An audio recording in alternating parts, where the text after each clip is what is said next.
Yo, what's going on guys? Arekkz here, welcome back to another Destiny 2 video. Bungie have just finished their first of 3 live streams where they are gradually revealing some of the content that awaits us in the upcoming Curse of Osiris DLC. So as always, I want to put together a video in the event that you missed it to summarise all the important points. If you haven't already seen, then I uploaded some gameplay from the very first story mission, since I had a chance to visit Bungie last week and go hands-on with the Curse of Osiris DLC, or at least some of it. So if that's of interest to you and you want to see some of the new explorable area Mercury, then I will link that down below. However, in today's stream, they broke it into 2 main sections. The first part spoke about some of the characters and the story, and took a brief look at both Mercury and the Lighthouse. Meanwhile, the second part spoke a little more about some of the activities, and specifically this new raid activity that we have in store for us in the DLC. So, let's go over the top 5 new things coming to Destiny 2 in the Curse of Osiris. Of course, if you do enjoy this video, then a like would be super appreciated, and be sure to comment down below and let me know what you guys think of all of this so far. Also, if you guys want a chance to win an Xbox One X console, then I'm currently running a giveaway which you can find linked down below. Now, to begin with, kicking things off at number 1, let's talk about this new raid activity. When this was first announced and the topic of raid activity came up, the first question was quite obviously, what exactly is this? Is it a new raid altogether, or is it new content for the existing raid? And the answer is the latter. The Leviathan, as I'm sure you've all noticed, is a pretty big ship. I mean, it eats planets, or worlds. It's quite literally called the World Eater. Yet thus far, all we've seen of it is the shiny golden palace on the top, and a tiny bit of the underbelly if you go hunting for treasure. Well, in Curse of Osiris, they're going to introduce what they're calling raid lairs. That is lair as in dungeon lair, and not lair as in lair. Much like the base raid, it is again an activity designed for a fire team of 6. It is an endgame activity that will see you take on bosses, complete encounters, and earn gear, weapons, and other loot as a result.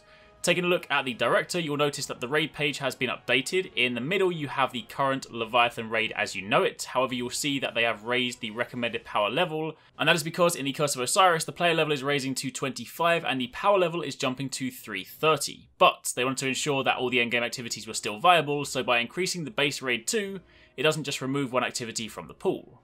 But what exactly is a raid lair? Well, a raid lair will take us to a completely different section of the Leviathan. It will have completely new encounters, completely new bosses, and will end in a big final boss, as all raids do. And it will also have a completely new set of raid gear, raid weapons, and other cosmetics. The main difference is that the raid lair is slightly smaller in scale. The way they described it is that if you say came home from work and perhaps didn't have time to complete a full Leviathan raid run, you might instead decide to hop into a raid lair. That being said, it's not going to be any less challenging, and they do still expect people to die a lot, but think of it more like a slightly smaller raid. With this in place, it then means you'll effectively have 2 endgame raids to jump between, the existing Leviathan and the new Leviathan raid lair. You'll also notice the other space on the right hand side, that is going to be the second raid lair, and that will come with the second DLC pack dropping in spring 2018. A couple of other things to note, this new raid lair won't require previous raid completion, so if you are jumping in for the first time or you just never finished the Leviathan raid, you can still try this new Eater of Worlds lair instead. And also this lair will have a prestige mode, so there will still be the higher challenge tier for those of you guys that want it. And finally, much like any other raid, it won't launch day and date with the expansion, but will instead go live shortly after launch to give people time to gear up, and so that they can kick off the usual raid race for anyone looking to compete. Given the expansion's proximity to Christmas, if I had to hazard a guess, I'd say the raid this time round will likely drop pretty soon after launch, maybe even the week after, so be ready to dive right in. As for where we'll be going this time, this one will take us into the belly of the beast. We've seen the palace, now it's time to go into the Leviathan itself. However, raid activity aside, moving on to number 2, a weapon forge. Now, I mentioned that I had the chance to play the DLC, but I didn't get to try everything. Quite obviously the raid stuff was off limits, but also this weapon forge is something that I personally haven't seen, since this was tied to campaign completion. Within the Lighthouse, the social space in the Curse of Osiris, there is this altar, or this forge, over here. And this is where you go to craft these Osiris Vex themed weapons. The hand cannon being wielded in this gameplay is one such example. Over on the wall of the Lighthouse is this big circle with all these glyphs. Each of these represent a weapon that can be crafted, and this comes into play post-campaign. Supposedly there will be a quest tied to each of these, and completing said quest will allow you to unlock the ability to craft it at the forge. We haven't seen the actual crafting process, so no idea as to whether there's any degree of customization involved, and we also don't know whether it's one big quest that unlocks them all, or if there genuinely is a separate quest for each individual weapon. But either way, if you want these Vex Osiris themed weapons, this is how you'll be getting them. After that, jumping over to number 3, we have a new patrol zone, Mercury. This is a planet we have only experienced through Crucible maps up until this point, but in the DLC, this planet is added to the Director. Now, I have had a chance to explore Mercury in pretty good detail, but since the more in-depth coverage of the planet is intended for next week, I'm going to keep things brief and just touch on the topics from today's stream. Mercury does introduce a brand new public event, and it's an event that has been built bespoke with the planet and destination in mind. There will also be adventures, lost sectors, and all the usual stuff you'd expect from a patrol zone. However, different to how it works in the past, these activities won't be marked on your map until after the campaign. So if you want to find the lost sector before that, you'll have to explore for yourself. However, if you wait until you finish the story, then much like all the other patrol zones, it'll just be marked on your map.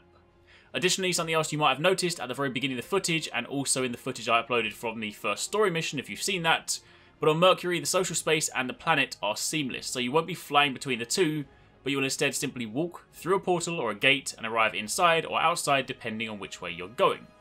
However, right at the back of the patrol space is this gate, and this leads me nicely onto number 4, the Infinite Forest. Now, the Infinite Forest is an interesting place. It's a place the Vex used to simulate reality. So in the intro cutscene, the place people thought was the Vault of Glass was in actual fact just a simulation within the Infinite Forest. However, from a gameplay perspective, it's a space that changes each time you enter it. It's important to clarify that it's not procedurally generated. Instead, Bungie have handcrafted these iterations, but the idea is that if you do a mission that takes you inside the forest and you were to then replay that mission, the forest wouldn't be the same the second time you go in. The other interesting thing about the forest is that there are 3 different timelines. You have the past, the present, and the future. They're keeping the past under wraps, but we've got a couple of concept shots of the future, or the dark future as it's known. A future where there is no light, no dark, or humanity, it is just the Vex. Pretty grim. Exploring the Infinite Forest will take us between these timelines, essentially allowing us to explore Mercury in 3 different times. However, for a more in-depth look at this, check back next week, since they'll be covering it in the stream. So finally, in at number 5, the Heroic Strike playlist is making a return. Strikes in Destiny 2 are pretty cool, but let's be honest, there's very little incentive to do them half the time, especially without any sort of heroic higher difficulty aspect or any associated loot. They didn't go into specifics on exactly how the versions will differ, but you can see the recommended light is higher and you get more rewards. Not forgetting that Curse of Osiris will of course introduce new strikes too, so they'll get added into the mix. So for those of you that enjoy running strikes with friends or just for the loot, then this is going to be something else you can add to your weekly ritual, provided of course the loot is good. But for the time being, that's pretty much it. That is a quick summary of some of the new stuff coming to Destiny 2 in the Curse of Osiris DLC. Again, if you guys want to see the campaign gameplay, check the link down below. If you haven't entered the giveaway, again check the link down below. And keep it locked for much more, since next week we'll be taking a more in-depth look at Mercury, and I will have some more gameplay for you guys from my time playing at Bungie. Thanks very much for watching, take it easy, catch you next time, peace out.